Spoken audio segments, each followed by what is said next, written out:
Hi, everybody. Hi, fabulous fourths. I am here to read chapter 6 of, well, there's my hand, A Long Walk to Water. Southern Sudan, 2008. Naya's family had been coming to the lake for generations. Naya herself had been there every year since she was born. One thing she liked about the camp was that even though she had to dig in the clay and wait for water, she did not have to make the 2 long trips to the pond every day. They had no house and had to sleep in makeshift shelters. They could not bring most of their things, so they had to make do with whatever they had on hand.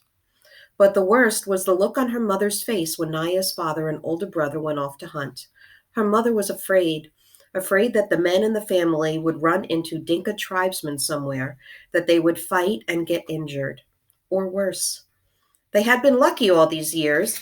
No one from Naya's family had been hurt or killed by the Dinka, but she knew other families in the village who had lost loved ones this way.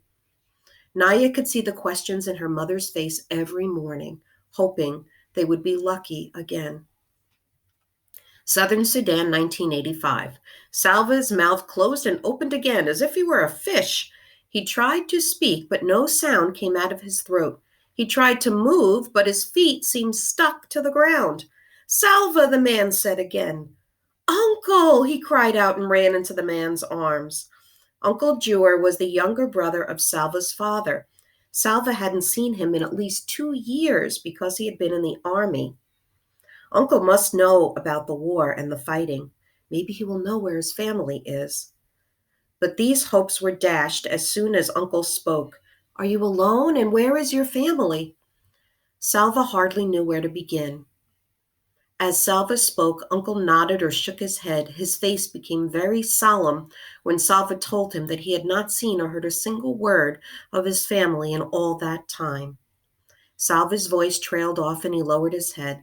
He was really glad to see Uncle again, but it looked as if he might not be much help either. Already, Salva could tell that because of his uncle's army experience, that he was able to help. He was kind of a leader in the group. Yes, when I left the army, they let me keep my rifle, Uncle said. So I'm going to shoot us a fine meal as soon as we come across anything worth eating. Uncle was true to his word. That very day, he shot a young antelope called a topi. Salva could hardly wait for it to be skinned and butchered and roasted. As the smoky, meaty aroma filled the air, he had to keep swallowing the saliva that flooded his mouth. Uncle laughed as he watched Salva gobble down his first piece of the meat. Salva, you have teeth. You're supposed to use them when you eat. Salva could not reply. He was too busy stuffing another chunk of the charred meat into his mouth.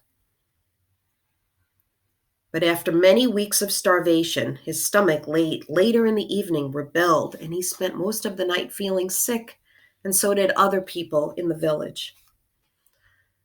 The next day, the group continued to walk through the land of the Altuat. Every day they saw lions, usually resting in the shade of the small trees. Once in the distance, they saw a lion chasing a topi. One day, the group began walking in the late afternoon with the hopes of reaching a water hole before settling down for the night.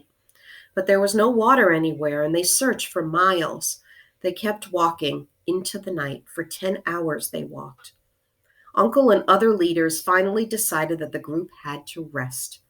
Salva took 2 steps off the path and fell asleep almost before he lay down. He did not wake until he felt Uncle's hand shaking his shoulder. As he opened his eyes, he heard wailing. Someone was crying. Salva blinked away the sleepiness and looked at Uncle, whose face was very solemn. I'm so sorry, Salva, Uncle said quietly. Your friend.